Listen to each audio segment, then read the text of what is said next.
सच्चा Bharat. Live news, हर कदम सच के साथ। आम आदमी पार्टी आपके उत्तर प्रदेश प्रभारी और राज्यसभा सांसद संजय सिंह द्वारा रामपुर से शुरू की गई ये पदयात्रा सीधे तौर पर जनता के लोकतांत्रिक अधिकारों की वकालत कर रही है। यहाँ इस पदयात्रा और रामपुर जनसभा से जुड़ी कुछ और विस्तृत जानकारी दी गई है। पदयात्रा का मुख्य एजेंडा और संबोधन के मुख्य अंश। वोट की समानता। संजय सिंह ने डॉक्टर B.R. अंबेडकर के संविधान का हवाला देते हुए कहा कि लोकतंत्र में एक राष्ट्रपति और एक सामान्य मजदूर के वोट की कीमत बराबर है। उन्होंने आरोप लगाया कि वर्तमान में वोट चोरी के माध्यम से जनता का ये मौलिक अधिकार छीनने की कोशिश हो रही है। गांधीवादी विचारधारा। रामपुर में महात्मा गांधी की समाधि पर प्रार्थना करने के बाद उन्होंने कहा कि नफरत से न देश बनेगा, न लोकतंत्र बचेगा। उन्होंने आरोप लगाया कि राजनीति से गांधी जी के विचारों को खत्म कर नफरत फैलाई जा रही है। आगामी नस्लों का भविष्य। संबोधन के दौरान उन्होंने जनता से अपील की कि यदि आने वाली पीढ़ियों को तबाही से बचाना है तो आज की पीढ़ी को सड़कों पर उतरकर अपने अधिकारों के लिए लड़ना होगा। पदयात्रा का रूट और शेड्यूल। 21-26 दिसंबर 2025। यह पदयात्रा मुख्य रूप से पश्चिमी उत्तर प्रदेश के जिलों को कवर कर रही है। महात्मा गांधी की समाधि से शुरुआत और विशाल जनसभा। पदयात्रा रामपुर से चलकर मुरादाबाद के रास्ते आगे बढ़ेगी। इस यात्रा का समापन अमरोहा में एक बड़ी सभा के साथ होगा। राजनीतिक विश्लेषण। अयोध्या से प्रयागराज के बाद दूसरा चरण। ये संजय सिंह की दूसरी बड़ी पदयात्रा है। इससे पहले उन्होंने सरयू से संगम, अयोध्या से प्रयागराज तक यात्रा की थी। रामपुर को दूसरे चरण के लिए चुनना रणनीतिक है क्योंकि यह क्षेत्र अल्पसंख्यक और पिछड़े वर्गों की राजनीति का केंद्र रहा है। इस पदयात्रा का मुख्य फोकस चुनाव आयोग की निष्पक्षता और मतदाता सूचियों में कथित गड़बड़ियों के खिलाफ जनमत तैयार करना है। मेरे दिमाग में कई सवाल आए, क्या विषय रखा जाए। पिछली पदयात्रा हम लोगों ने की थी सरयू से संगम तक। उसमें मुद्दा रखा था रोजगार दो, सामाजिक न्याय दो। क्या उसी सवाल पे पदयात्रा की जाए? क्या उसी सवाल पे इस जोन के अंदर भी हमारी पदयात्रा चलेगी? कई लोगों की अलग अलग राय थी, लेकिन इस बीच एक घटना हुई। मुझे पता चला उत्तर प्रदेश में SIR के नाम पर देश के प्रधानमंत्री नरेंद्र मोदी जी, उत्तर प्रदेश के मुख्यमंत्री योगी आदित्यनाथ जी और देश का मुख्य चुनाव आयुक्त ज्ञानेश कुमार, ये तीनों मिलकर 3.5 करोड़ वोट काटना चाहते हैं। तो मैंने तय किया कि अब ये लड़ाई वोट को बचाने की लड़ाई होगी, संविधान को बचाने की लड़ाई होगी, लोकतंत्र को बचाने की लड़ाई होगी, चुनाव को बचाने की लड़ाई होगी। तुम संघर्ष करो।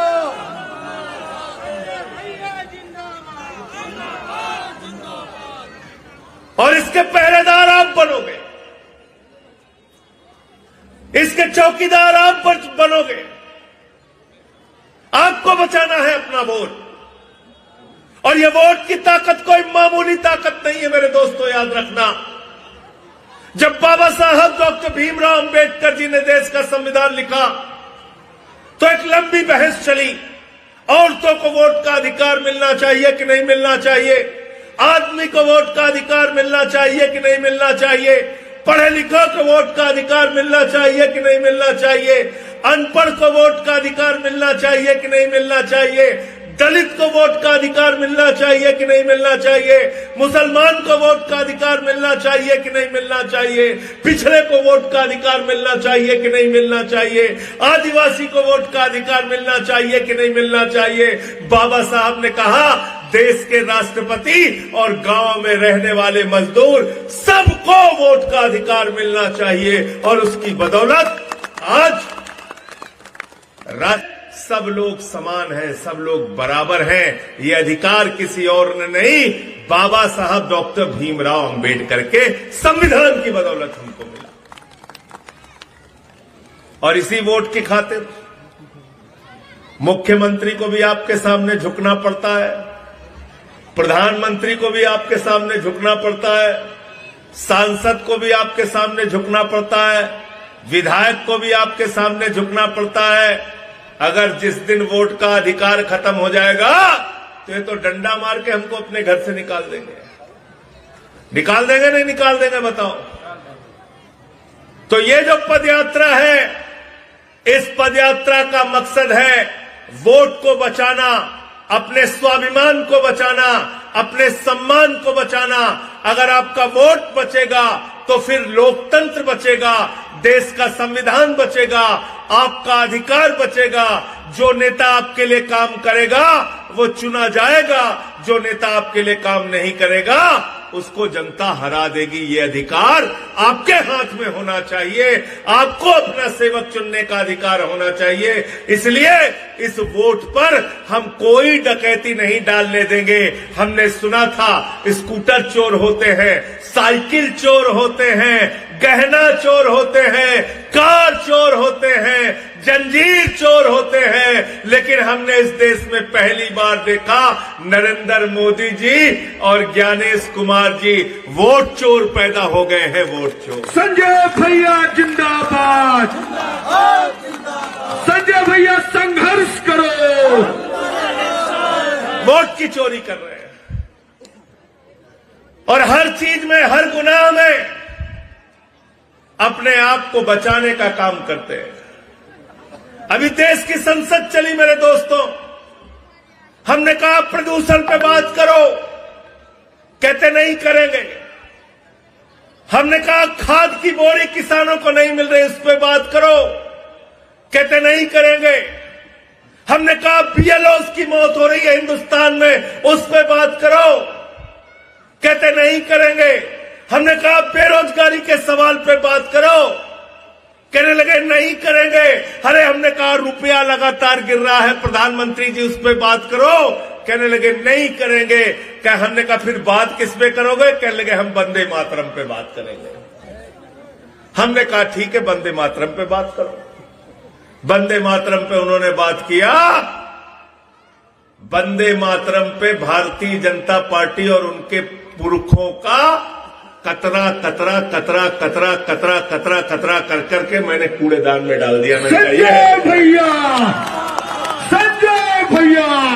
संजय भाई, आज पदयात्रा की शुभारंभ होने जा रहा है, गांधी जी पर पुष्प अर्पित कर शुभारंभ करेंगे, क्या कहना चाहेंगे? देखिए, राष्ट्रपिता महात्मा गांधी की समाधि पर हम लोगों ने पुष्प अर्पित करके उनको अपनी श्रद्धांजलि दी और उनसे प्रार्थना की कि हम लोगों को शक्ति दें भारत के लोकतंत्र को बचाने के लिए, नफ़रत की राजनीति को ख़त्म करने के लिए, क्योंकि दुनिया नफ़रत के कारण बर्बाद हो रही है। नफ़रत की बुनियाद पे न दुनिया बन सकती है न देश बन सकता है। और राष्ट्रपिता महात्मा गांधी जी का यही सिद्धांत रहा। पूरे जीवन भर उन्होंने अहिंसा का पालन किया, भाईचारे की बात की, सबको एक साथ लेकर चलने की वकालत की और एक ऐसे हिंदुस्तान की उन्होंने कल्पना की थी जहाँ पे सभी धर्मों के लोग सम्मान के साथ रहें। तो आज रामपुर के इस ऐतिहासिक धरती से हम जानते हैं कि पूरे देश में सिर्फ 2 जगह ऐसी है जहाँ पर बापू की समाधि और जहाँ पर कि बापू के अस्थियाँ रखी हुई हैं, राख रखी हुई है। एक राजघाट और दूसरा ये रामपुर। और इस पवित्र स्थल पर आके हम सब लोगों ने शक्ति मांगी है गांधी जी से कि हमें इस न्याय की लड़ाई में ताकत दें। आज से ही रामपुर से अमरोहा तक, रामपुर, मुरादाबाद, अमरोहा, इन 3 जिलों को कवर करते हुए वोट बचाओ संविधान बचाओ की पदयात्रा हम लोग शुरू करने जा रहे हैं, जिसकी शुरुआत काशीराम कॉलोनी से होगी। काशीराम कॉलोनी भी एक प्रतीक है जहां पर कि इस देश के, उत्तर प्रदेश के गरीब लोगों को बसाया गया है। वो वहाँ पे रहते हैं, उनकी अपनी ज़िंदगी की दुश्वारियाँ हैं। तो एक प्रतीक के रूप में वहाँ से इस पदयात्रा की शुरुआत होगी और अमरोहा में, मुरादाबाद होते हुए अमरोहा में इसका समापन होगा। वोट का अधिकार जिस तरह से छीना जा रहा है, अभी हम लोगों ने देखा लगभग 97 लाख वोट तमिलनाडु में काट दिए गए। तैयारी है कि उत्तर प्रदेश में 3.5 से 4 करोड़ वोट काट दिए जाएंगे। तो जब इतने वोट ही कट जाएंगे तो फिर लोकतंत्र का क्या मतलब रहेगा।